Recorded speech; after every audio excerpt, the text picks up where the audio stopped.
సహాయకంగా ఉండాలంటూ హైదరాబాద్ నుంచి ఆహ్, ఆహ్, వచ్చారు. హైదరాబాద్‌లో కార్నర్ స్టోన్ అనే చర్చ్‌లో పాస్టర్‌గా అంకుల్ ఉంటున్నారు. సో, ఆంటీ గూడా మన మధ్యలో వచ్చారు. We welcome aunty also ah, to our church.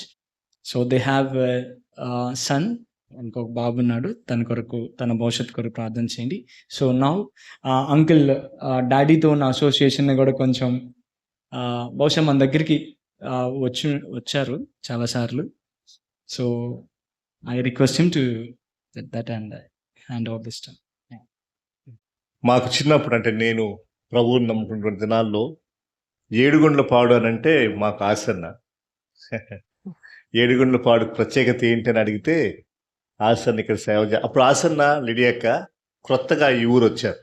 దేవుడు వాళ్ళని నడిపించాడు. ఆసన్నది పెళ్ళూరు యాక్చువల్గా, అక్కది ఒంగోలే.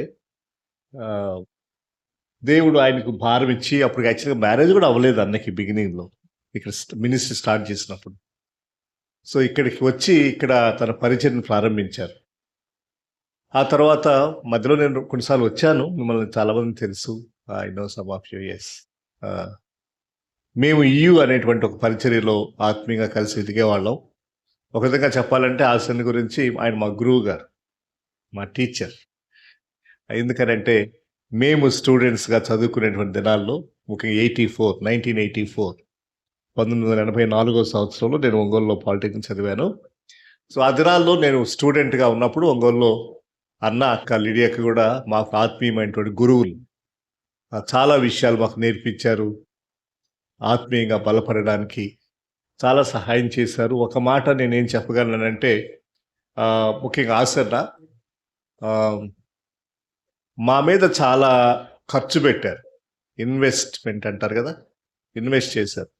ఏమి మా మీద ఆయన వెచ్చించారనంటే ఆయన సమయాన్ని వెచ్చించారు, మా కోసం సమయాన్ని గడిపారు. మేము అప్పుడు కొత్తపట్నంలో ఉండేవాళ్ళం, మా పేరెంట్స్. సో చాలాసార్లు మా దగ్గరికి కొత్తపట్నం రావడం జరిగింది. మా ఇంట్లో కూడా ఉన్నారు కొత్తపట్నంలో.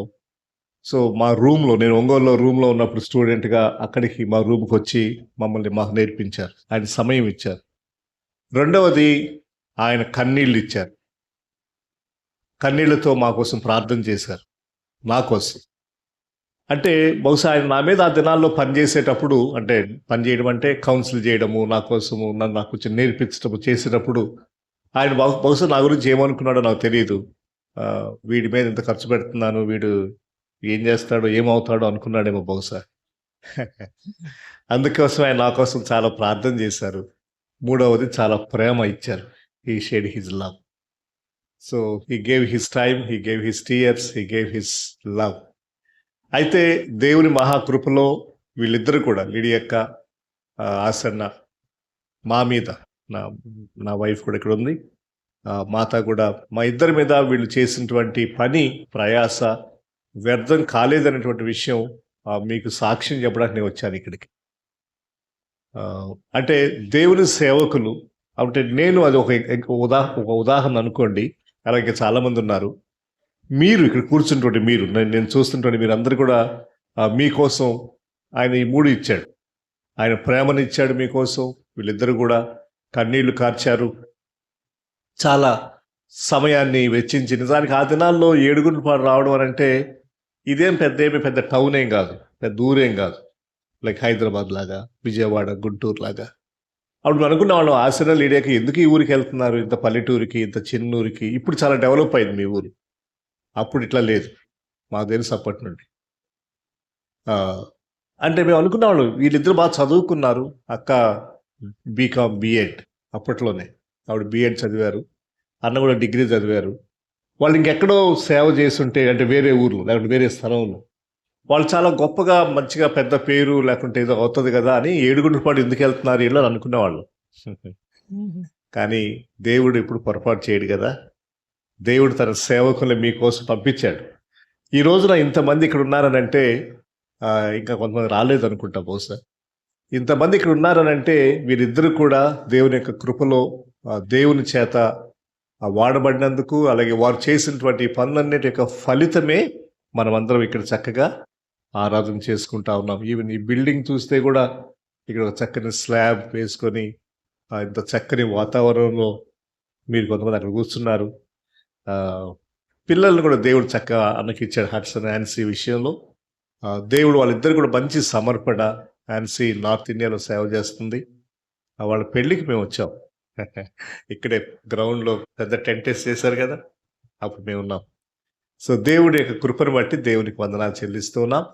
మరి నిజంగానే అన్న కొంత కాదులేండి, ఈరోజు అన్నను చూస్తున్నాను, చాలా కష్టం అనిపించింది. I never saw him like that. Is always a jolly person.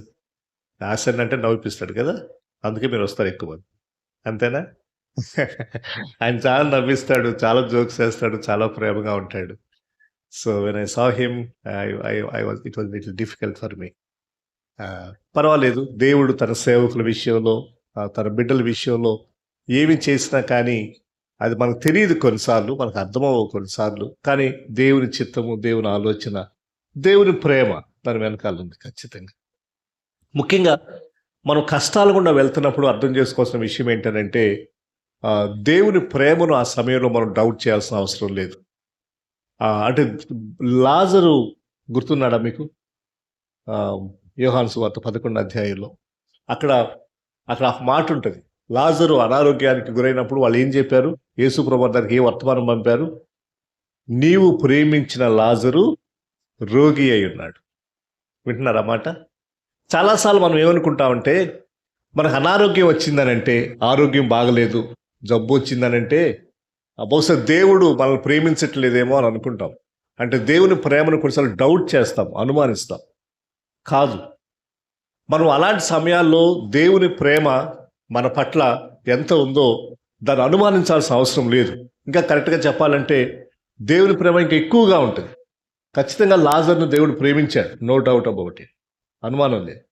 కాకపోతే దేవుడు ప్రేమించిన లాజర్ కూడా రోగి అయ్యాడు, అనారోగ్యానికి గురయ్యాడు. సో కాబట్టి ఈరోజు ఆశానికి కొంత అనారోగ్యం కలిగినప్పుడు తప్పనిసరిగా ఈ కుటుంబాన్ని దేవుడు ప్రేమిస్తున్నాడని, దేవుడు వీళ్ళకి తోడుగా ఉన్నాడన్న విషయం మనకు అర్థమవుతా ఉంది.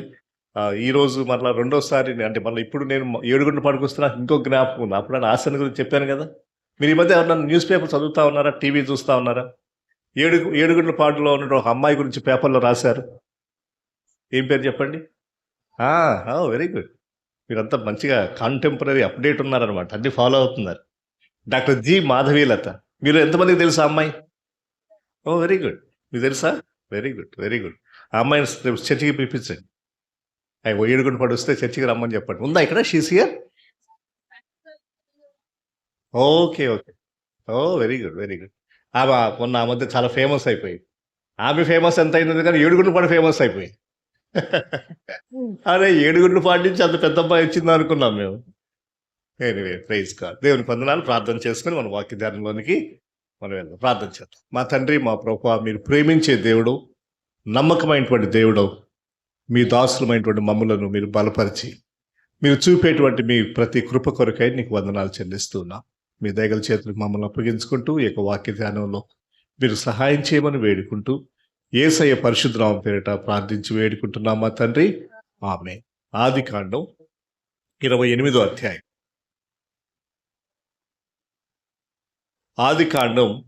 ఆదికాండం కొంతమంది వ్యక్తులకు ప్రత్యేకత. అబ్రహాము, ఇస్సాకు, యాకోబు, తర్వాత యోసేపు.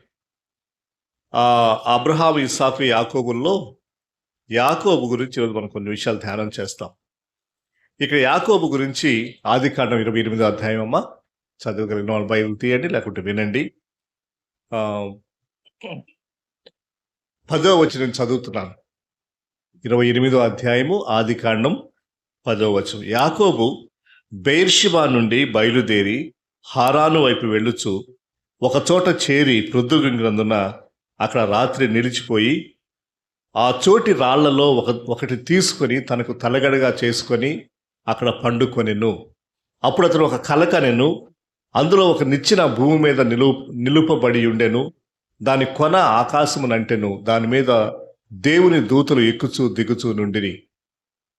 మరియు యెహోవా దానికి పైగా నిలిచి, నేను నీ తండ్రి అయిన అబ్రహాము దేవుడను, ఇస్సాకు దేవుడని యెహోవాను, నీవు పండుకొని ఉన్న ఈ భూమిని నీకును నీ సంతానమునకును ఇచ్చెదను. నీ సంతానము భూమి మీద లెక్కకు ఇసుక రేణువుల వలె రగును.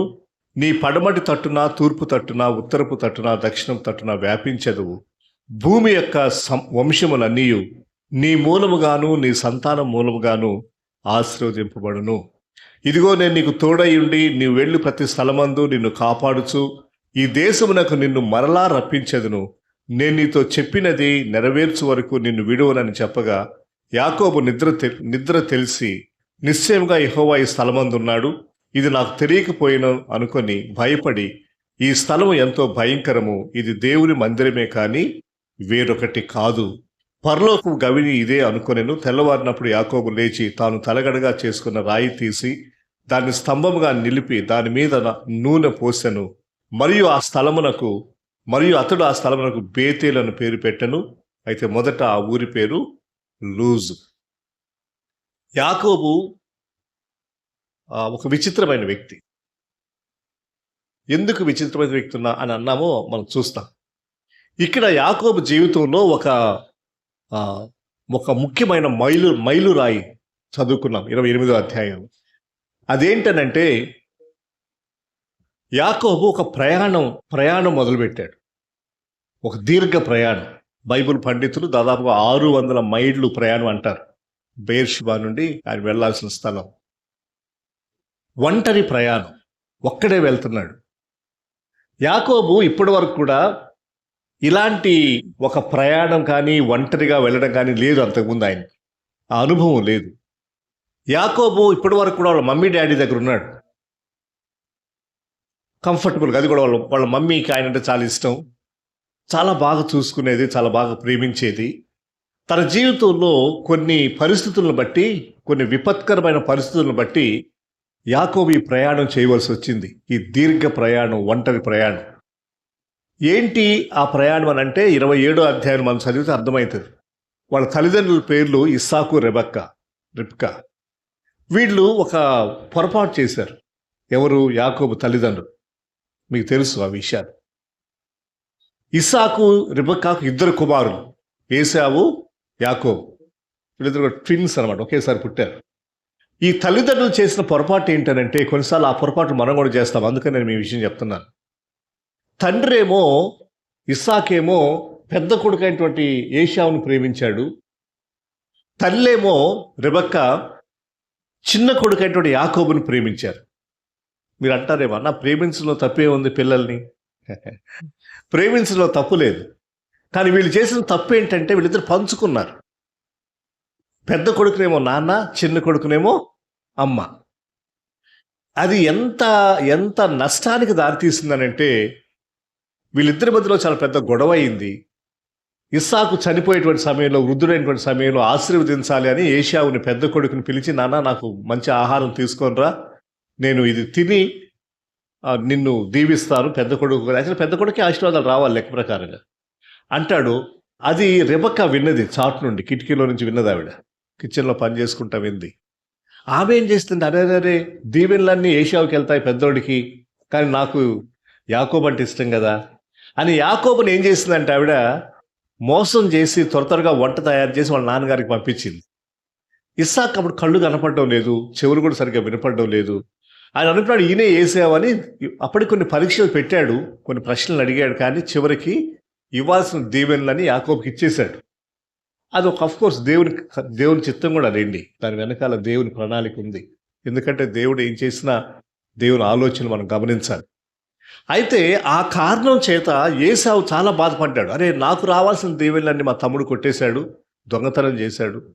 ఆయన ఫస్ట్ నుంచి అంతే ఉండేవాడు, పుట్టినప్పటి నుంచే. యాకోబు మోసగాడు, చీట్.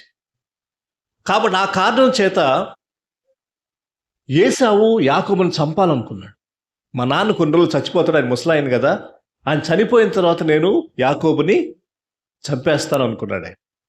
ఇది కూడా రెబెక్కాకు తెలిసిపోయింది తల్లికి. అరే, పెద్దోడు చిన్నోడిని చంపాలనుకుంటున్నాడు అని చెప్పి ఆమె ఏం చేసిందంటే చిన్నోడిని పిలిచి, యాకోబుని పిలిచి, నాన్న యాకోబు, నువ్వు ఇక్కడ ఉంటే నీకు కష్టమవుతుంది, అన్న నీ మీద కోపంగా ఉన్నాడు, సో నీకు ఉండడం మంచిది కాదు.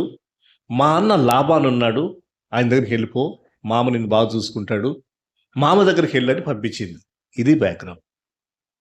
అంటే యాకోబు ఈ ప్రయాణం చేస్తా ఉన్నప్పుడు, ఈ దీర్ఘమైనటువంటి ఒంటరి ప్రయాణం చేస్తున్నప్పుడు దీని వెనక ఉన్నటువంటి స్టోరీ ఇది. అంటే అది ప్లెజెంట్, అంటే చాలా సంతోషకరమైన విషయం ఏం కాదు. ఒకవైపు అమ్మా నాన్న వీళ్ళిద్దరి విషయంలో గొడవ పడ్డారు, వేరైపోయారు. అన్న తమ్ముడిని చంపడానికి ప్లాన్ చేస్తా ఉన్నాడు.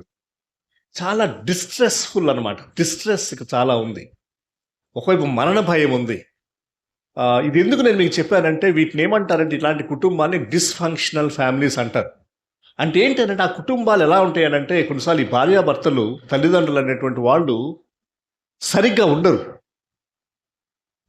వీరిద్దరి సంబంధాలు సరిగ్గా ఉండని కారణం చేత దాని ప్రభావం పిల్లల మీద చాలా పడుతుంది. నిజానికి యాకోబు చక్కగా ఇంట్లో ఉండాల్సినోడు. He was a home bye.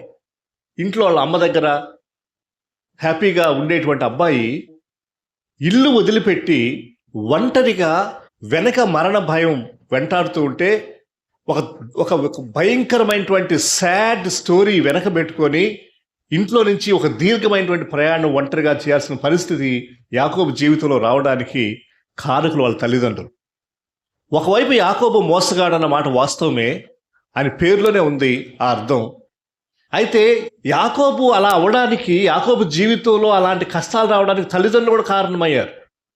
ఈ మాట మనం మాట్లాడుతూ ఉన్నప్పుడు ఇక్కడ కూర్చున్నటువంటి తల్లిదండ్రులుగా ఉన్నటువంటి మేము కూడా తల్లిదండ్రులమే. మాకు ఒక అబ్బాయి ఉన్నాడు. కొన్నిసార్లు మన పిల్లల జీవితాల్లో అనవసరమైనటువంటి వాటిని మనం కల్పిస్తాం. అనవసరమైనటువంటి కష్టాలు వాళ్ళకి రావడానికి మనం కారకులు అవుతాం. చూసారా? సో జాగ్రత్తగా ఉండాలి. ఈ డిస్ఫంక్షనల్ ఫ్యామిలీస్ అనేవి ఒక మన కుటుంబంలో ఉంటే దాన్ని జాగ్రత్తగా సరిచేసుకోవాలి. ఈ కుటుంబాలు, ఈ డిస్ఫంక్షనల్ ఫ్యామిలీ అన్నాను కదా నేను, అంటే అస్తవ్యస్తంగా ఉండేటువంటి కుటుంబాలు. ఒకటిని గుర్తించాలంటే వాళ్ళ ఇంట్లోకి వెళ్తే తెలిసిపోద్ది మనకి. వాళ్ళ గురించి మనం ఏం పెద్ద బ్యాక్గ్రౌండ్, పెద్ద రీసెర్చ్ ఏం చేయాల్సిన అవసరం లేదు. The moment you enter into their house you will understand, you will identify. వీళ్ళు సరిగ్గా లేరన్న విషయం అర్థమవుతుంది. వాళ్ళ ఇంట్లో బట్టలు సరిగ్గా ఉండవు, మురికిగా ఉంటుంది ఇల్లంతా బూజులతో ఉంటుంది, మురికి బట్టలన్నీ ఇంట్లో ఉంటాయి, ఆ ఇంట్లో వస్తువులన్నీ కూడా దుమ్ము బట్టి ఉంటాయి, ఇంట్లో మనుషుల ప్రవర్తన సరిగ్గా ఉండదు, ప్రేమ ఉండదు, వాళ్ళు మాట్లాడుకున్నటువంటి మాటల్లో కూడా సరైనటువంటి ఆ కమ్యూనికేషను, మాటల విధానం సరిగ్గా ఉండదు, ముఖ్యంగా తల్లిదండ్రులు. ఇలాంటి కుటుంబాలు చాలా నష్టానికి, పిల్లలకు చాలా నష్టాన్ని కలిగిస్తాయి. సో ఆ కారణం చేత తల్లిదండ్రులుగా మనము మన కుటుంబాల్ని, అది ఎంత పెద్ద ఇల్లు అని మనం మాట్లాడలేదు. మీది 4 ట్రిపుల్ బెడ్రూమా, డబుల్ బెడ్రూమా, మీ ఇంట్లో ఏసీ ఉందా, లేకుంటే మీకు పెద్ద హాలు ఇవన్నీ ఉన్నాయి, ఇది కాదు ఇక్కడ మ్యాటరు. ఇవేమీ ఉండవసరం లేదు. ఒక చిన్న గుడిసెలో మనం ఉండొచ్చు, ఒక చిన్న పూరిపాకలో మనం ఉండొచ్చు, లేదంటే ఒకే రూమ్లో మనం ఉండొచ్చు, చాలా చిన్న ఇంట్లో మనం ఉండొచ్చు. కానీ ఆ ఇంట్లో ఒక మంచి వాతావరణం, శుభ్రమైనటువంటి వాతావరణం, ఒక ప్రేమతో కూడినటువంటి మాటలు, ఆ ప్రేమను పంచేటువంటి పలుకులు పిల్లలతో ముఖ్యంగా ఇలా పంచుకోవడం కాదు. మమ్మీ కొడుకు, డాడీ కొడుకు, లేదంటే ఒకరిని ఒకలాగా, ఇంకోలాగా, అది ఎంత దారుణమైనటువంటి పరిస్థితికి దారితీస్తుందో మీరు ఆలోచించండి పిల్లల విషయంలో. సో కాబట్టి ఒకవేళ ఈ రోజున, ఈ మధ్యాహ్నం మన కుటుంబాల్లో ఎవరి కుటుంబాలైనా ఇలా ఉన్నట్లయితే దాని గురించి మనం చాలా సీరియస్గా ఆలోచించాలి. ఈ రోజుల్లో పిల్లల మీద తల్లిదండ్రుల యొక్క ప్రభావం చాలా ఎక్కువగా ఉంటా ఉంది. సో కాబట్టి మనం బాధ్యతాయుతంగా ఉండడం, తల్లివైనా తండ్రివైనా, మీరు ఎవరైనా సరే మన కుటుంబాన్ని ఒక శుభ్రమైనటువంటి, ప్రేమతో కూడినటువంటి కుటుంబాలుగా చేసుకోకపోతే యాకోబు లాంటి జీవితం మన పిల్లలకు దొరుకుతుంది. సో మెట్టుకు యాకోబు ప్రయాణం అయ్యాడు. కానీ ఇక్కడ మనం చదువుకున్నటువంటి వచనాల్లో యాకోబు జీవితంలో ఒక నూతన అధ్యాయం ప్రారంభమవుతా ఉంది. తన జీవితంలో ఎన్నడూ ఇంతకుముందు తన జీవితంలో లేనటువంటి ఒక నూతన అనుభవం ఇక్కడ యాకోబు చూస్తున్నాడు. అదేంటనంటే, దేవుడు ఆయన దర్శించాడు. ఆ ప్రయాణంలో కొంత దూరం వెళ్ళాడు ఆయన. బెయేర్షెబా నుండి బయలుదేరి హారాను వైపు వెళ్ళుచు ఒక చోట చేరి ప్రొద్దుగుంకినందున అక్కడ రాత్రి నిలిచిపోయి. So he was travelling, probably walking. ఆ రోజుల్లో నడకేలేండి, అంతకంటే ఎక్కువ వేరే ఏమున్నాయి? బహుశా ఉంటే ఒంటెలు అలాంటివి ఏమైనా ఉంటే వాళ్ళు ప్రయాణం చేసేవారేమో, కానీ బేసిక్గా నడుచుకుంటానే వెళ్ళేవారు. సో ఒక రాత్రి బస చేయాల్సిన పరిస్థితి వస్తే ఆ రాత్రి వేళ తన జీవితంలో ఒక అద్భుతమైన విషయం జరిగింది. అదేంటది? దేవుడు ఆయన్ను దర్శించాడు. ఎంత చక్కని దర్శనం చూడండి అక్కడ ఆయనకి. అక్కడ పండుకొనెను అప్పుడతను ఒక కలగనెను 12వ వచనం. అందులో ఒక నిచ్చెన భూమి మీద నిలుపబడి ఉండెను. దాని కొన ఆకాశమునంటెను. దాని మీద దేవుని దూతలు ఎక్కుచూ దిగుచూ ఉండండి. చాలా స్ట్రేంజ్, చాలా క్రొత్త విషయం యాకోబు జీవితంలో. దేవుడు ఆయన కోసం అక్కడ దిగి వచ్చాడు. యాకోబు పరిస్థితిని స్పష్టంగా క్షుణ్ణంగా ఎరిగినటువంటి దేవుడు. యాకోబు జీవితంలో ఏమేమి జరుగుతూ ఉందో, ఆయన పర్సనల్ లైఫ్లో, ఫ్యామిలీ అంటే వాళ్ళ అమ్మ నాన్నకి పెళ్ళి అవ్వలేదు ఆయనకి ఇంకా. అవన్నీ ఎరిగినటువంటి దేవుడు చాలా ప్రేమతో యాకోబుని దర్శించాడు. అంతేకాదు, అప్పటి వరకు చాలా డిస్ఫంక్షనల్గా లేకపోతే అస్తవ్యస్తంగా చెడిపోయినటువంటి యాకోబు జీవితాన్ని బాగు చేయడానికి, స్వస్థపరచడానికి, ఒక నూతన విషయాన్ని ఆయన జీవితంలో చేయడానికి దేవుడు కల్పించుకుంటా ఉన్నాడు. దేవుడు ఇక్కడ ఈ పాయింట్లో యాకోబుని దర్శించడం అనేటువంటిది అది ఒక చారిత్రాత్మకమైనటువంటి సంఘటన. అదొక చరిత్రలో చాలా ముఖ్యమైనటువంటి మైలురాయి. దేవుడికి తెలియదా యాకోబు ఎలాంటి వాడో? దేవుడికి తెలియదా యాకోబు జీవితంలో ఏమేమి జరిగిందో? 27వ అధ్యాయంలో తెలిసి యాకోబు, నేను నీతో మాట్లాడాలి, నువ్వు నాకు కావాలి, నీవు యాకోబువే, నువ్వు చాలా అన్యాయానికి గురైనటువంటి వ్యక్తివే, కానీ నీ పట్ల నాకు కొన్ని ప్రణాళికలు ఉన్నాయి, నీ పట్ల నాకు కొన్ని ఆలోచనలు ఉన్నాయి. నీ అస్తవ్యస్తమైనటువంటి పగిలిపోయినటువంటి నీ జీవితాన్ని, ఒక అద్దం పగిలిపోతే ఎలా ఉంటుందమ్మా కదా, దాన్ని మళ్ళా కలపడం కష్టం కదా అద్దం ముక్కల్ని. అది యాకోబు జీవితం, ముక్కలైపోయింది. కాకపోతే ఆ ముక్కలైనటువంటి అద్దాన్ని కలపడం మనకు సాధ్యం కాదు. మీరు ఎన్ని టేపులు వేసినా, ఎన్ని డబుల్ టేపులు వేసినా, ఎన్నో సెల్లో టేపులు వేసినా అది కుదరదు. కానీ అలాంటి జీవితాన్ని కూడా కట్టగలిగింది ఎవరు?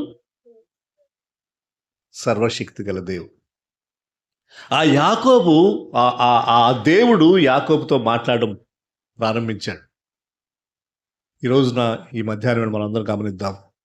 మన బ్యాక్గ్రౌండ్స్ అన్నీ మన దేవుడికి తెలుసు. మన జీవితంలో ఏమేమి జరుగుతుందో దేవునికి తెలుసు. ఎంత ఘోరమైనటువంటి పరిస్థితి గుండా మనం వెళ్తున్నామో దేవునికి తెలుసు. అయినా కానీ నీ జీవితాన్ని, నిన్ను నన్ను దేవుడు ఏర్పరచుకొని ఒక క్రొత్త అధ్యాయాన్ని, ఒక నూతనమైనటువంటి విషయాలను మన జీవితంలో చేయడానికి దేవుడు ఇష్టపడుతున్నాడు. హల్లెలూయా. ఇది చాలా ఆశ్చర్యకరమైన విషయం. నేను అనుకుంటాను, ఎవరు కూడా యాకోబుని వాళ్ళ పార్టీలో చేర్చుకోరు, లేదంటే వాళ్ళ టీంలో చేర్చుకోరు. అలాంటి వ్యక్తి అనమాట ఆయన. కానీ దేవుడు ఆయన టీంలో చేర్చుకోవడానికి, మామూలుగానే కాదు, ఒక టీం లీడర్గా, ఒక మేనేజర్గా, ఒక నాయకునిగా యాకోబుని చేయడానికి దేవుడు పూనుకున్నాడు. సో కాబట్టి ఈరోజు మనం నమ్ముదాం, ఆలోచించేద్దాం. దేవుడు నీ జీవితాన్ని తిరిగి కట్టగలడు. God can repair, God can rebuild. ఆయన కట్టేటువంటి దేవుడు, క్రొత్తగా కట్టేటువంటి దేవుడు, పగిలిపోయినటువంటి అద్దపు ముక్కల్ని తీసుకొని ఒక చక్కని రూపాన్ని ఇవ్వగలిగినటువంటి దేవుడు. రైట్, ముందుకు వెళ్దాం. ఇక్కడ ఆ అనుభవం ఆయనకు వచ్చినప్పుడు యాకోబు దానికి ఒక పేరు పెట్టాడు, అది గుర్తుపెట్టుకోండి. ఏమని పేరు పెట్టాడమ్మా? ఆ స్థలానికి ఏమని పేరు పెట్టాడు ఆయన? బేతేల్ అన్న మాటకు అర్థం ఏంటంటే దేవుని యొక్క ఇల్లు. బేతేల్, దేవుని యొక్క ఇల్లు, దేవుని యొక్క స్థలం అని దాని యొక్క అర్థం. సో కాబట్టి ఇక్కడ యాకోబు యొక్క జీవితము ఒక క్రొత్తదైనటువంటి మార్పుకి దేవుని చేతుల్లోకి వచ్చింది. దేవుడు ఇప్పుడు యాకోబు జీవితంలో పనిచేయడం మొదలుపెట్టాడు. ఇంతటి అయిపోలేదు, ఇదొట్టి ప్రారంభం మాత్రమే. It's only the beginning. తర్వాత అధ్యాయంలో మనం ఏం చూస్తామంటే 29వ అధ్యాయంలో ఆయన బయలుదేరి మొత్తానికి వాళ్ళ మామగారింటికి చేరుకున్నాడు. వాళ్ళ మామగారింటికి చేరుకున్న తర్వాత అక్కడ దాదాపు 20 సంవత్సరాలు ఉన్నాడు. 20 సంవత్సరాలు ఉండవలసి వచ్చింది. ఆయనకి 2 కుమార్తెలు, లేయా మొదటి కుమార్తె, రాహేలు రెండవ కుమార్తె. ఈయన రాహేల్ని వివాహం చేసుకోవాలని అనుకున్నాడు. వాళ్ళ మామ కూతురే, తప్పేమి లేదు, ఇష్టపడ్డాడు. అయితే వాళ్ళ మామగారు యాకోబు కంటే ఒక గ్రేడ్ ఎక్కువ, ఒక లెవెల్ ఎక్కువ. ఇందులో మోసం చేయడం. ఉంటారు కదా ఇలాంటి వాళ్ళు, ఒకళ్ళు మించిన వాళ్ళు ఒకళ్ళు ఉంటారు అనమాట, మోసం చేయడం. లాబాను అలాంటి వాడు. ఈయన రాహేల్ను ప్రేమించి రాహేల్ కోసం 7 సంవత్సరాలు కొలువు చేస్తే ఎవరిని పెళ్లి చేసుకోవాలి యాక్చువల్గా? ఈయన ఎవరిని భారీగా ఇవ్వాలి? ఈయనకి రాహేల్ని ఇవ్వాలి. ఇది లాబాను ఏం చేశాడనంటే వాళ్ళ పెద్ద కూతురైనటువంటి లేయానిచ్చి పెళ్లి చేశాడు. ఒక భక్తుడు చాలా చక్కగా అన్నాడు దీని గురించి. యాకోబట వాళ్ళ నాన్నని మోసం చేసినప్పుడు వాళ్ళ నాన్న పరిస్థితి ఎట్లా ఉండింది? ఇస్సాకు వృద్ధుడయ్యాడు, కళ్ళు కనపట్టలేదు, చీకటి. In the darkness Jacob could deceive his father Isaac. But in the same dark night, Jacob was deceived by Laban in his marriage. చూసారా? ఆ రాత్రి, అది రాత్రి కాదులేండి, యాకోబుకి చీకటి, బికాజ్ ఆయన గుడ్డోడు కాబట్టి కళ్ళు కనపట్టలేదు. కళ్ళు గడపని చీకట్లో ఉన్నటువంటి వాళ్ళ నాన్నగారిని యాకోబు మోసం చేస్తే, కళ్ళు గడపను చూడలేనటువంటి ఆ రాత్రి సమయంలో లాబాను ఈయన్ని మోసం చేశాడు. ఇక విషయం ఏంటో చెప్పమంటారా? మనం అనుకుంటాము నేను చేసే తప్పులు, నేను చేసే మోసాలు ఎవరికి తెలియదు అనుకుంటాం. మనం ఒక మాట వింటాం కదా బైబిల్లో, ఏమి విత్తుతావు అదే కోస్తావు. అవునా కదా? సో అందుకని మన అడుగుల్ని మనం చాలా జాగ్రత్తగా వేసుకోవాలి. మన అడుగుల్ని జాగ్రత్తగా, ముఖ్యంగా యంగ్ పీపుల్ వినండి. మనం కొన్నిసార్లు ఏమనుకుంటామంటే నేను ఏం చేస్తానో ఎవరికి తెలియదు అనుకుంటాను, but it will come back. నువ్వు చీకట్లో కళ్ళు కనపడిన ఇస్సాకు ఏ మోసం చేశావో నీకు అదే చీకట్లో నీకు కూడా అదే జరుగుతుంది. బట్ హారిబుల్ అంటే బహుశా యాకోబు ఎప్పుడు కూడా ఊహించుండడు ఇలాంటి ఒక ప్రమాదానికి, అపాయానికి, ఇలాంటి జీవితంలో ఇలాంటి ఒక పరిస్థితికి నేను ఎదుర్కోవాల్సి వస్తుందన్న విషయము జేకబ్ ఎప్పుడు ఊహించలేదు. అట్లీస్ట్ వాళ్ళ నాన్నని ఆ చీకట్లో మోసం చేసినప్పుడు ఆయన ఖచ్చితంగా అనుకొని ఉన్నాడు. జాగ్రత్త. మన స్టెప్స్ని, మన అడుగుల్ని, మన ఆలోచనల్ని కేర్ఫుల్గా మనం దేవుని యందు భయభక్తులు కలిగి, చీకట్లో కూడా చూడగలిగినటువంటి దేవుడిని యందు భయభక్తులు కలిగి మనం అడుగులు వేయాలి. మనం మనుషులకు భయపడాల్సిన అవసరం లేదు, కానీ మనుషులు అన్నిసార్లు మనం ఏం చేస్తున్నామో చూడరు, కానీ చీకట్లో కూడా బాగా స్పష్టంగా చూడగలిగినటువంటి దేవుడు ఉన్నాడు మనకి. ఆ దేవుడికి అన్నీ తెలుసు. సో కాబట్టి ఇక్కడ ఈ 20 సంవత్సరాలు యాకోబు జీవితంలో జరిగింది ఏంటంటే, it was a discipleship program. 20 సంవత్సరాలు యాకోబుని దేవుడు ఒక శిష్యరికపు శిక్షణ గుండా పంపిస్తా ఉన్నాడు. ఇది కూడా దేవునికి తెలుసు, యాకోబు ఇలా మోసగించబడతాడని, ఇలాంటి మోసానికి మీరు ఊహించండి. ఇది ఎంత హార్ట్ ఏక్, అంటే ఎంత తన హృదయానికి బహుశా యాకోబుకి ఎంత బాధ కలిగించిందో మనం అర్థం చేసుకోగలం. అది దేవుడే చేశాడు. God allowed it. ఎందుకు దేవుడు అనుమతించాడనంటే యాకోబు ఇలాంటి వాటి గుండా వెళ్ళాలి. క్షమాపణ దొరుకుతుంది, దేవుడు క్షమిస్తాడు. అయితే వాటి యొక్క కాన్సిక్వెన్సెస్ మనం భరించాల్సి వస్తుంది.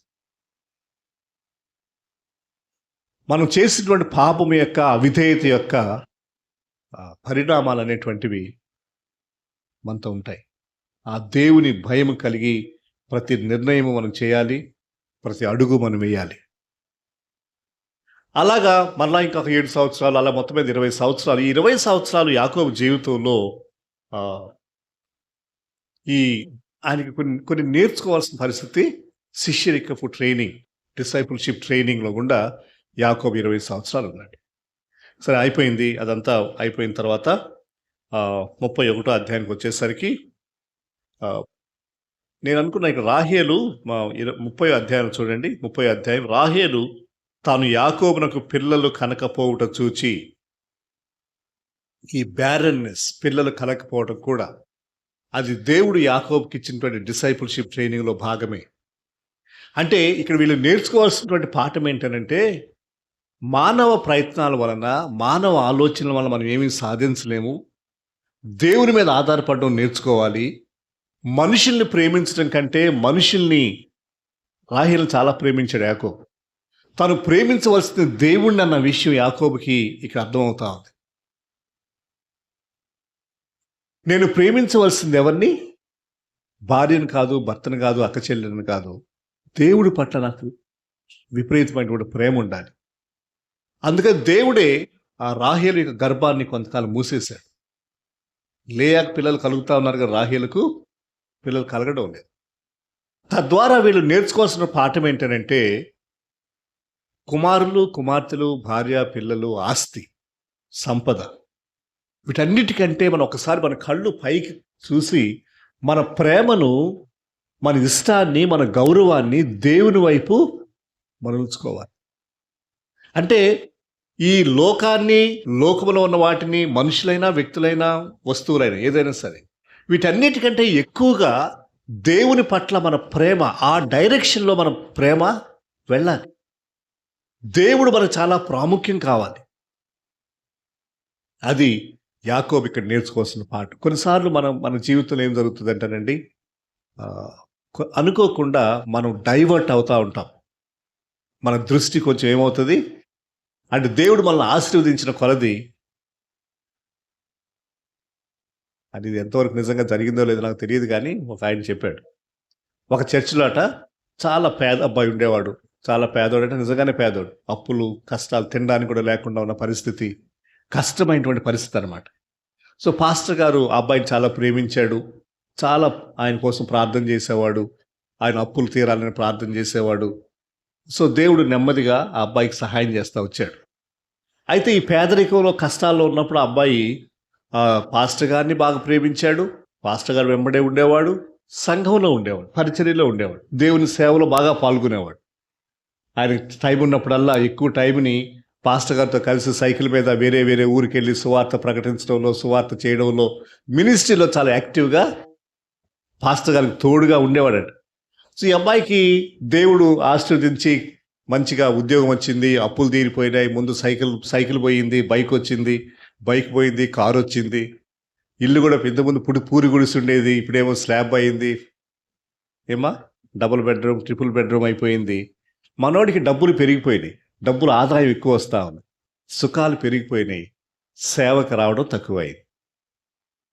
కనపట్ల ఇంతకుముందు ఆదివారం మాత్రమే కాకుండా మధ్యలో వార కూడికల్లో కూడా బుధవారం, శుక్రవారం ఏ ఉంటాయి కదండి, అవుట్ రీచ్ ఇవన్నీ. అంతకుముందు ఆయనకి టైం ఉండేది, బాగా సేవకు టైం ఇచ్చేవాడు. ఇప్పుడు అసలు ఆదివారం ఆరాధన రావడం కూడా కష్టమవుతుంది ఆయనకి. ఎందుకంటే ఆయనకి బిజినెస్ ఎక్కువైంది, ఉద్యోగం ఎక్కువైంది, డబ్బులు ఎక్కువైనాయి, పనులు, బాధ్యతలు పెరిగినాయి. ఒకసారి పాస్టర్ గారు వాళ్ళ ఇంటికి హౌస్ విజిటింగ్కి వెళ్ళాడట. ఆయన మన ఆశీర్వాదం గారు లాంటి పాస్టర్ గారు అయి ఉంటాడు. ఆయన కూడా వెళ్ళి ప్రార్థన చేస్తాడు. తమ ఇద్దరు ప్రార్థన చేసుకుందాం రా అని మోకాళ్ళు ఇప్పించి ఆ పిల్లోడి చేత ప్రార్థన చేయించాడట. ప్రభువా, ఈ అబ్బాయి చిన్నగా ఉన్నప్పుడు, ఏమీ లేనప్పుడు సేవలో బాగుండేవాడు, చర్చికి రెగ్యులర్గా వచ్చేవాడు, ఇప్పుడు రావట్లేదు ప్రభువా. సో ఇంట్లో ఉన్న టీవీ తీసేయి ప్రభువా, ఈయనకున్న కారు తీసేయి ప్రభువా, ఈయనకున్న ఇల్లు తీసేయి ప్రభు అని ప్రార్థన చేశాడట పాస్టర్ గారు.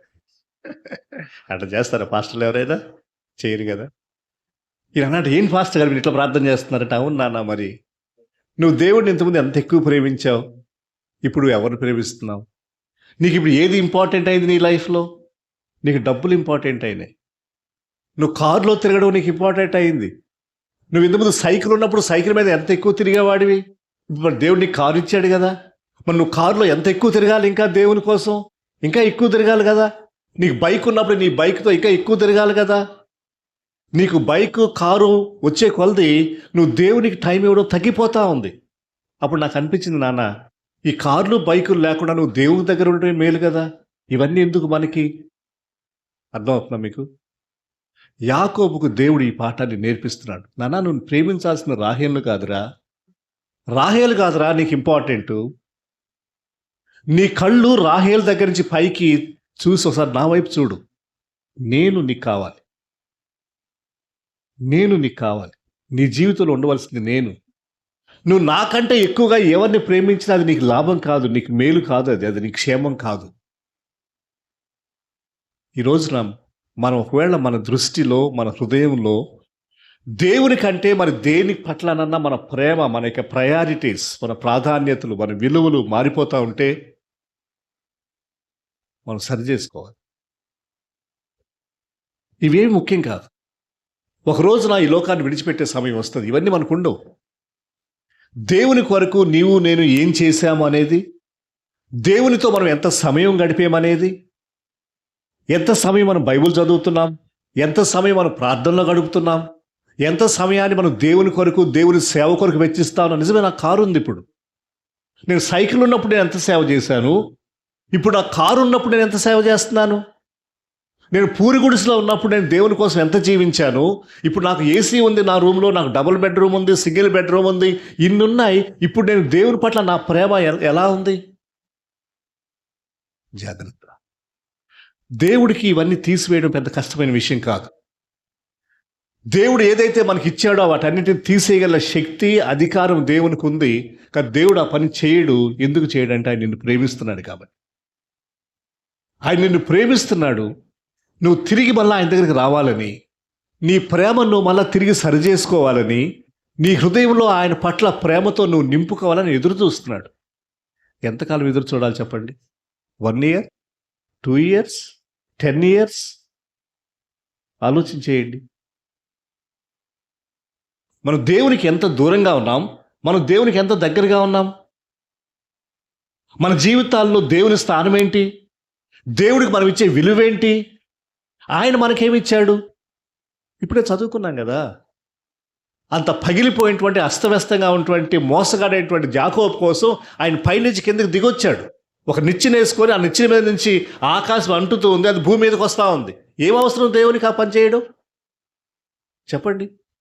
నీ కోసం నా కోసం ఆయన సిలువలో చనిపోవాల్సిన అవసరం ఉందా? వీడు పోతే పోయాడులే అని అనుకోవచ్చు కదా. ఆయన అనుకోలేదు.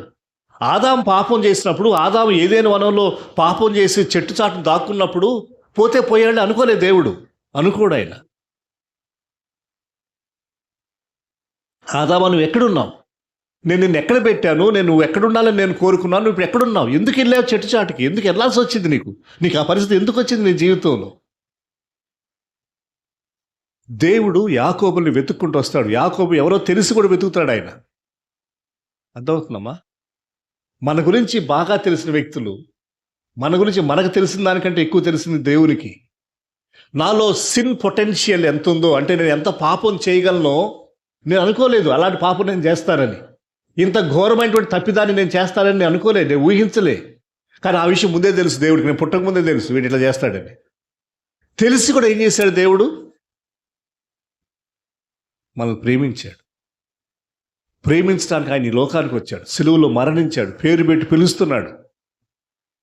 ఆయన మనల్ని ఏర్పాటు చేసుకున్నాడు. ఈరోజు నీవు నేను మందిరంలో ఉన్నాం. దేవుని మందిరంలో, దేవుని పరిశుద్ధ ఆలయంలో మనం ఉన్నామంటే అది కేవలం దేవుని కృప. నీ పట్ల, నీ జీవితం పట్ల దేవుని కృప ఒకటైతే, రెండవది నీ ద్వారా ఏం చేయాలనుకుంటున్నాడో దేవునికి తెలుసు. యాకోబుని ఇక్కడ 28వ అధ్యాయంలో దేవుడు ఆయనకి ఎన్కౌంటర్ చేస్తున్నప్పుడు, ఆ విధంగా ఆయన కలుసుకున్నప్పుడు, ఆ తర్వాత అధ్యాయంలో యాకోబు జీవితంలో ఏం జరుగుతుందో 31, 32, 33 అధ్యాయాల్లో దేవునికి స్పష్టంగా తెలుసు. అంటే God wants to bring something bigger and greater out of such a Jacob. ఇలాంటి యాకోబు జీవితంలో నుండి ఇశ్రాయేలు అనేటువంటి ఒక దేశాన్ని తీసుకురావాలి. 12 గోత్రాలు ఉన్నటువంటి ఇశ్రాయేలు దేశాన్ని తీసుకురావాలి ఈయన కడుపులో నుంచి. ఆయన కడుపులో 12 గోత్రాలు ఉన్నాయి. బైబిల్ చరిత్రకు కేంద్రమైనటువంటి, ఆధారమైనటువంటి పిల్లర్స్ లాంటి 12 గోత్రాలు యాకోబు కడుపులో ఉన్నాయి. ఆ 12 గోత్రాల నుంచి ఒక ప్రపంచ చరిత్రను శాసించేటువంటి ఇశ్రాయేలు దేశం అనేటువంటిది ఈయన జీవితంలో ఉందన్న విషయం దేవునికి తెలుసు. అలాంటి ఒక గొప్ప దేశాన్ని నిర్మించడం కోసమై, అలాంటి ఒక గొప్ప దేశాన్ని ఇక ప్రపంచ చరిత్రలో, ఈ ప్రపంచ పటంలో ఇజ్రాయెల్ అనేటువంటి నేషన్ని క్రియేట్ చేయడం కొరకు దేవుడు యాకోబుతో డీల్ చేయడం మొదలుపెట్టాడు. ఏమండి, మన గురించి మనం ఏమనుకుంటామంటే, నాకు ఈరోజు తెలుసు, రేపు ఏం జరుగుతుందో నా జీవితం నాకు తెలియదు. కానీ నాలో నుండి ఏమి చేయగలడో దేవుడికి తెలుసు. ఈ యాకోబులో నుంచే ఇప్పుడు ఇశ్రాయేల్ దేశం వచ్చింది. ఇప్పుడు కూడా మనం యెరూషలేం అని హోలీ ల్యాండ్కి వెళ్తుంటారు కదా మీలో కొంతమంది. అయ్యగారు అమ్మగారు వెళ్ళినట్టున్నారు కదా, మీరు వెళ్ళలే? సరే, ఆ హోలీ ల్యాండ్ అంటున్నామే, ఆ ఇశ్రాయేలు దేశం అంటున్నామే, ఇప్పటికీ ప్రపంచ చరిత్రను శాసించేటువంటి దేశం అది. టిల్ టుడే అది ఎక్కడుందండి? ఇక్కడ ఉంది. ఆదికాండం 28వ అధ్యాయం యాకోబులో ఉంది. అది యాకోబుకు తెలియదు ఆ పాయింట్ ఆఫ్ టైంలో, కానీ ఎవరికి తెలుసు? సో ఇక్కడ కాబట్టి విషయం ఏంటంటే, మన జీవితాలను సరిగ్గా దేవుణ్ణి ప్రేమిస్తూ దేవుడు మన జీవితంలో ఎక్కడుండాలో ఏ స్థానంలో ఉండాలో దేవుణ్ణి అక్కడ ఉంచినప్పుడు అర్థమవుతుందమ్మా, దేవుడు ఉండాల్సిన స్థానంలో దేవుడిని ఉంచాలి మన జీవితంలో. ఆ దేవుడు ఉండాల్సిన స్థానంలో డబ్బునో లేకుంటే అధికారాన్ని ఏవేవో తీసుకొస్తే కష్టమవుతుంది. ఆ దేవుడిని ఉండాల్సిన స్థానంలో నా జీవితం ఎక్కడుండాలో అక్కడ ఉంటే నాలో నుండి ఏమొస్తాయి, నాలో నుండి ఏమి తీసుకురాగలడు దేవుడు? ఇలాంటి సంఘాలను తీసుకురాగలడు. మేము ఎప్పుడు ఊహించలేదు లిడియక్క కానీ ఆశన్న కానీ వీళ్ళు 7 గంటల పాటు ఎంచుకొని ఇక్కడ సేవ చేస్తున్నప్పటికి ఇంత పెద్ద సంఘమైన మధ్య మధ్యలో వీళ్ళు చాలాసార్లు డిసప్పాయింట్ అయ్యారు. చాలాసార్లు 7 గంటల పాటు విడిచిపెట్టి వెళ్ళాలనుకున్నారు.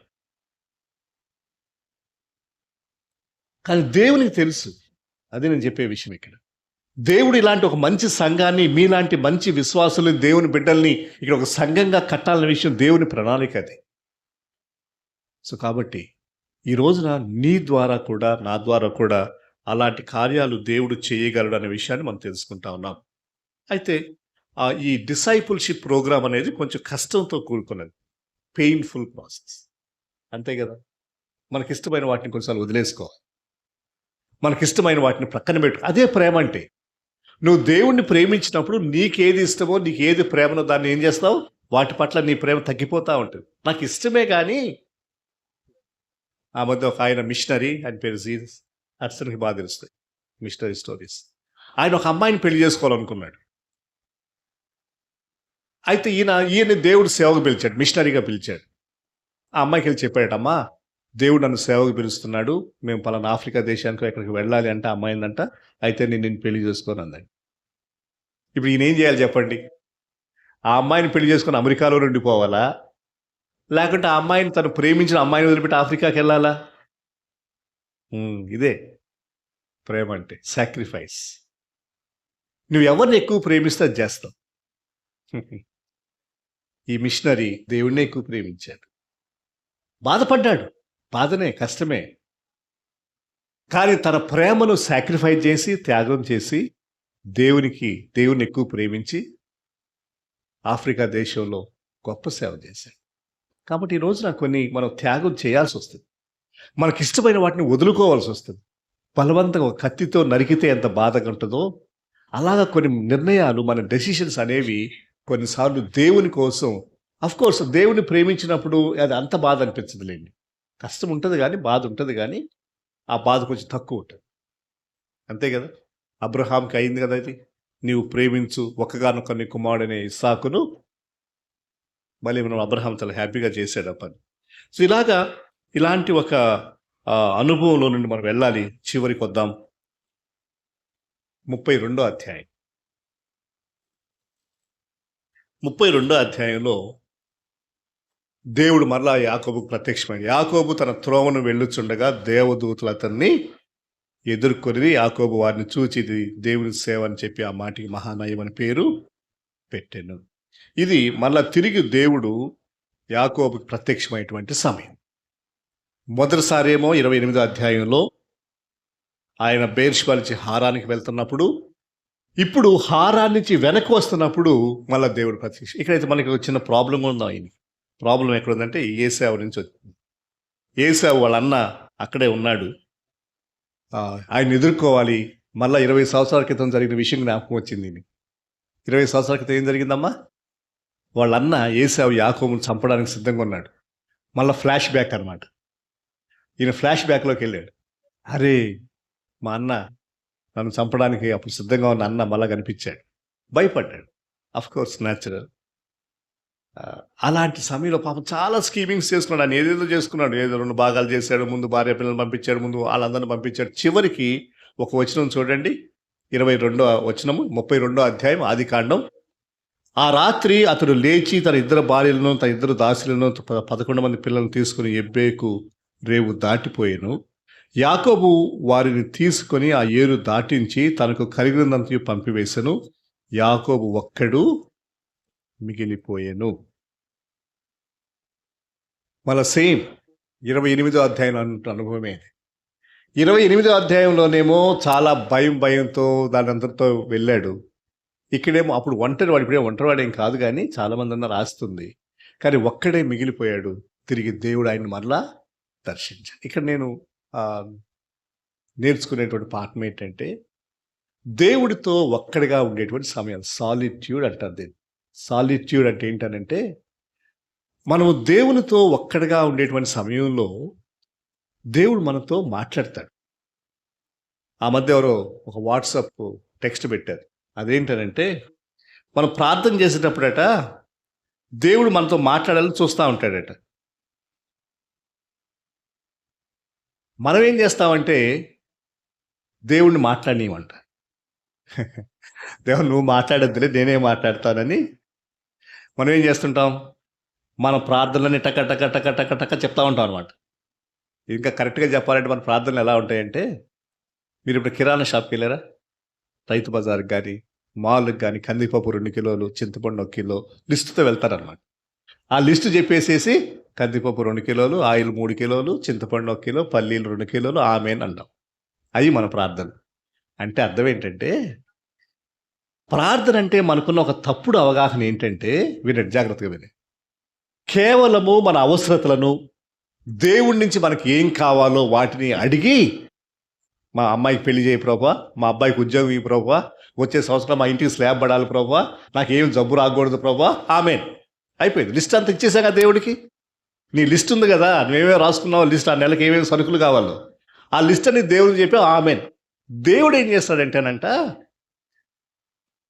మా అమ్మాయికి పెళ్లి చేయి ప్రభా అన్నప్పుడు, ఆ రాగురా నీకు ఒక విషయం చెప్పాలంటాడట. అక్కడ ఆగు, నీతో నేను మీ అమ్మాయి పెళ్లి గురించి 2 మాటలు చెప్పాలని ఆగు అంటాడట దేవుడు.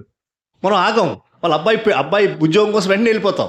అరే ఆగురా, 2 నిమిషాలు ఆగు బిడ్డ, మీ అబ్బాయి పెళ్లి గురించి నేను 2 మాటలు నేను చెప్పాలి నేను. మనం వెంటనే ఇంటి స్లాబ్ గురించి మాట్లాడతాం. 3వ పాయింట్. అక్కడ కూడా దేవుడు ఏదో మనతో మాట్లాడతాడు. నాకు ఎవరు చక్కగా పెట్టారు, నాకు నచ్చింది. ప్రేయర్ అంటేనంట కాన్వర్జేషన్, సంభాషణ. ఇది 1 వే ట్రాఫిక్ కాదు. ఇది చెప్పే కదా, 1 వే ట్రాఫిక్ అంటే ఏంటంటే ఇది లిస్టు, మన కూరగాయ లిస్టు ఇచ్చేసి ఆమెనండం. దాన్ని ప్రార్థన అనరు. అది కాదు ప్రార్థన అంటే. ప్రార్థన అంటే ఏంటంటే, ప్రభువా మా అమ్మాయికి పెళ్లి చేయాలి, ఎలా చేయాలి ప్రభువా, ఏం చేయాలి? దేవుడు అంటాడు ఇలా చేయి, ఇది క్రైటీరియా, ఇది నా విధానం, ఇది నేను నువ్వు చేయాలని కోరుకుంటున్న విధానం, ఇది ఒక 4 పాయింట్లు చెప్తాడు ఆయన. సరే ప్రభా రాసుకోవాలి, రాసుకొని సరే ప్రభా ఈ 4 పాయింట్లు చేస్తా, సరేనా? మళ్ళీ అప్పుడు 2వ పాయింట్కి వెళ్ళాలి. 2వ పాయింట్కి వెళ్తే ప్రాథమిక అబ్బాయి ఉద్యోగం గురించి ఉంది కదా, ఆ పాయింట్ అరే సరేరా ఇస్తాను, మీ అబ్బాయికి ఉద్యోగం ఇస్తాను, కానీ దానికి కూడా కొంత క్రైటీరియా ఉంది. ఆయన దగ్గర ఒక 5 పాయింట్లు ఉంటాయి దానికి, ఎవరి దగ్గర, దేవుడి దగ్గర. ఈ 5 పాయింట్లు ఉండాలిరా అంటాడు దేవుడు. సరే ప్రభా. మీకు అర్థమవుతున్న విషయం?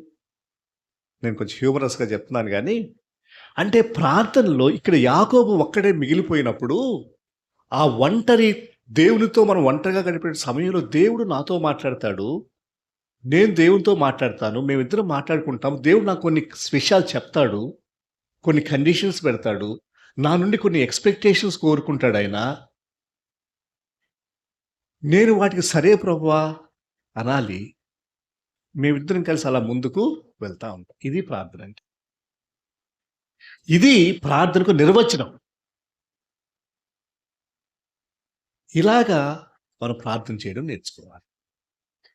అంటే దేవుడు మనతో కూడా ఏం మాట్లాడుతున్నాడు, మన సమస్యల విషయంలో, మన జీవితంలో వెళ్ళేటువంటి విషయాల ద్వారా దేవుడు మనతో ఏం మాట్లాడుతున్నాడు, దేవునికి మన నుండి కోరుకునేటువంటి విషయాలు, కొన్ని ఎక్స్పెక్టేషన్స్, మనకి వీటి ద్వారా చెప్పాలనుకున్న కొన్ని విషయాలు ఉంటాయి.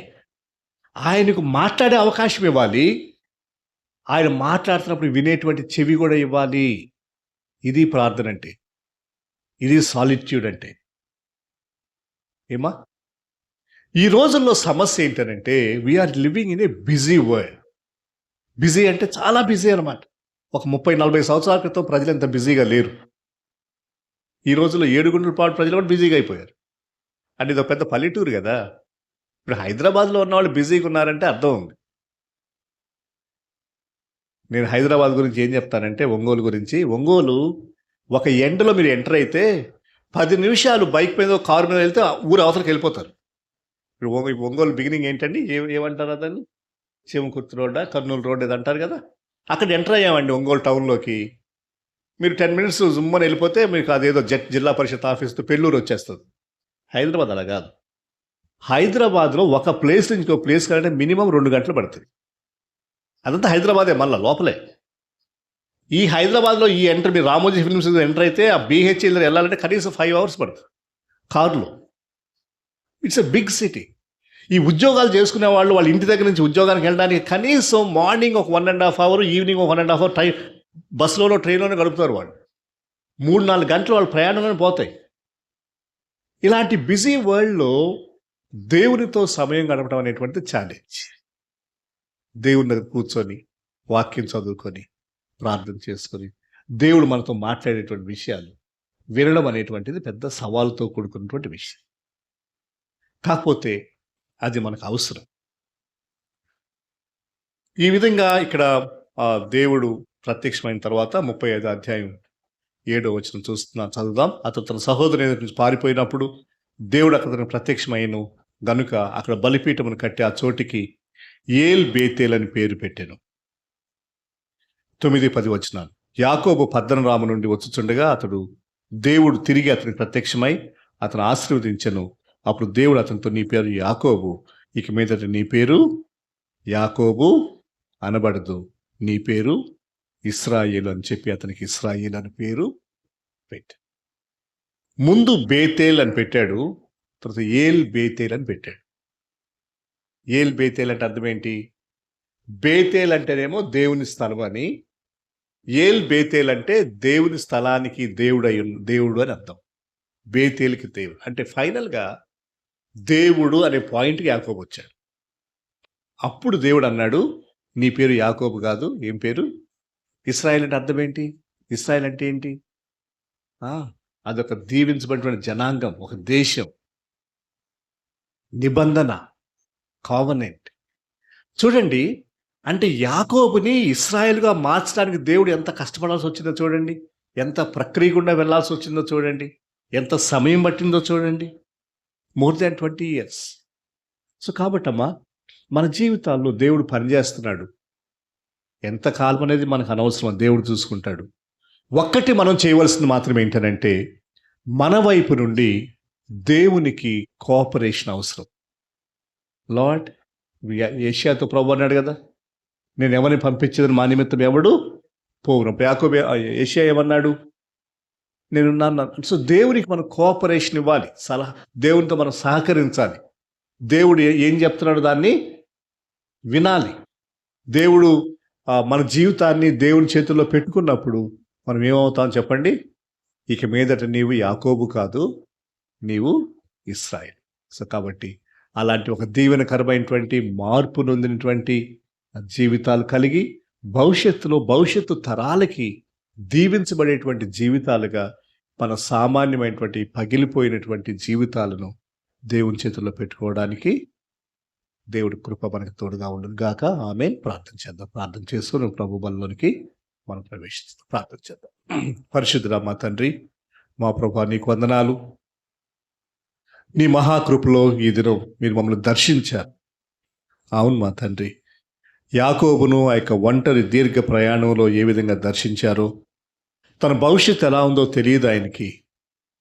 లాట్ ఆఫ్ అన్సర్టినిటీస్, ఒంటరి వాడు, చాలా పెయిన్ఫుల్ బ్యాక్గ్రౌండ్ వెనకాల ఉంది. అలాగా ఉన్నటువంటి యాకోబుని మీరు దర్శించారు ప్రభా. యాకోబు జీవితాన్ని మీరు రిపేర్ చేయడానికి, రీబిల్డ్ చేయడానికి పూనుకున్నారు. ఎంతో చక్కని జీవితాన్ని యాకోబు నుంచి మీరు తీసుకొచ్చారు, ఇశ్రాయేలుగా చేశారు. ఈ మధ్యకాలంలో మీరు ఆయనకు నేర్పించిన పాఠాల కొరకై వందనాలు. అన్నిటికంటే ఎక్కువగా రాహేల్ కంటే, పిల్లల కంటే, ఆస్తి కంటే మిమ్మల్ని ఎక్కువగా ప్రేమించాలని ఏల్ బేతేల్ అనేటువంటి అనుభవానికి మీరు తను నడిపించిన విధానం కొరకై వందనాలు. మా ఆత్మీయ జీవితాల్లో మేము కూడా ఇలాంటి ఎదుగుదలకు గురవడానికి, నేర్చుకోవడానికి, మా జీవితాలు మీ చేతుల్లో పెట్టుకోవడానికి సహాయం చేయండి. మా జీవితాల ద్వారా భవిష్యత్తులో కొన్ని సంవత్సరాల తర్వాత, కొన్ని దశాబ్దాలు, శతాబ్దాల తర్వాత మీరు ఎలాగా మమ్మల్ని మీరు దీవించబోతా ఉన్నారో మాకు తెలియదు. కానీ భవిష్యత్తును ఎరిగినటువంటి దేవుడో ప్రభా, నీ కృప, నీ కనికరం, నీ క్రమశిక్షణ మాపై ఉంచాలని వేడుకుంటూ యేసుక్రీస్తు వారి ఘనమైన నామం పేరిట ప్రార్థించి వేడుకుంటున్నాం మా తండ్రి. ఆమేన్. ఈ సమయంలో ప్రభు బల్లో వెళ్తున్నప్పుడు ఆ వాక్యం మనం చదువుదాం. 1 కొరింథీ పత్రిక 11వ అధ్యాయం 23వ వచనం నుండి కొన్ని మాటలు మనం చదువుకుందాం. పౌలు కొరింథీయులకు రాసినటువంటి మొదటి పత్రిక 11వ అధ్యాయం.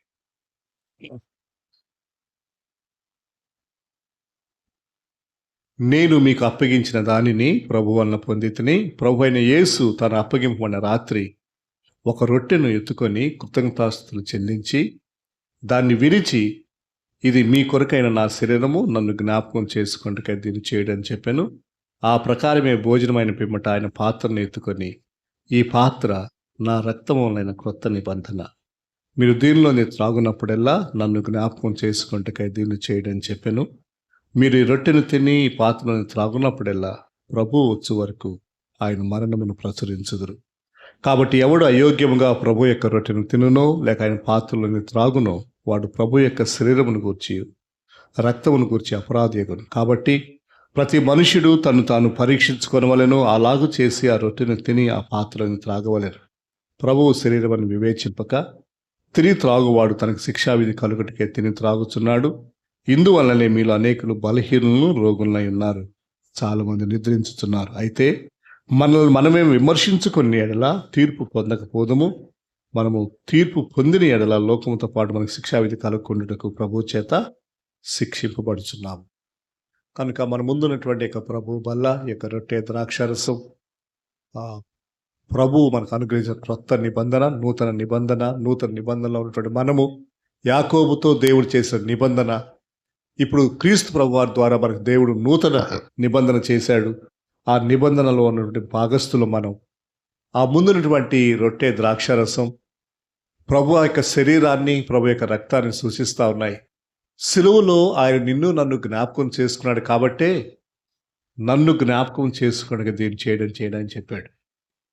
సో కాబట్టి మనం జ్ఞాపకం చేసుకుంటున్నప్పుడు ఆయన నీ కొరకు ఏం చేశాడో, నిన్ను ఎంత ప్రేమించాడో, సిలువలో నీ కోసం ఏం చేశాడో జ్ఞాపకం చేసుకుందాం. అలాగున్నే ఈ ఇన్స్ట్రక్షన్స్ అన్ని మనకు తెలిసినవే, సూచనలు. అయోగ్యముగా ప్రభు బలలో పాల్గొనకూడదని దేవుని యొక్క వాక్యం సెలవిస్తూ ఉంది. అయోగ్యంగానంటే ఒకళ్ళు మనం ఏదన్నా పాపంలో ఉన్నట్లయితే, పాపంలో కొనసాగుతూ ఉన్నట్లయితే, ఆ పాపంలోనే ఉంటూ ఆ పాపంలోనే కొనసాగుతూ కూడా ప్రభు బలలో చేయి వేయడం అనేటువంటిది ప్రమాదకరమైన విషయం. అది దేవుడు హర్షించడు, దేవుడు మెచ్చుకోడు, దేవుడు ఇష్టపడడు. అయితే ఆ పాపాన్ని ఒప్పుకునేటువంటి అవకాశం దేవుడు ఇస్తున్నాడు. ఏమైనా ఒకళ్ళు అన్కన్ఫెస్డ్ సిన్, ఇంకా ఒప్పుకోకుండా నీ జీవితంలో పాపం ఉన్నట్లయితే, నువ్వు ఏదైనా అబద్ధం ఆడిన సందర్భం కానీ, దేవునికి ఇష్టం లేని పని, తలంపు, పని చేసిన సందర్భం కానీ ఉన్నట్లయితే, దేవుడు ఒకవేళ ఈ సమయంలో మనల్ని పరిశుద్ధాత్మ దేవుడు మన మీద ఆ జ్ఞాపకం చేస్తుంటే, వి బెటర్ కన్ఫెస్. ప్రభా, పలానా విషయంలో నేను ఆయాస పెట్టాను నాయన, పలానా విషయంలో నేను తొలగిపోయాను ప్రభా, మీరు నన్ను క్షమించండి, మరలా ఒకసారి మీరు మీ రక్తంలో కడగండి ప్రభా అని క్షమాపణ పొందిన వారమై, ప్రభు నుండి క్షమాపణ అందుకున్న వారమై మనం ప్రభు బల్లకు ముందుకు వెళ్దాం. ప్రార్థన.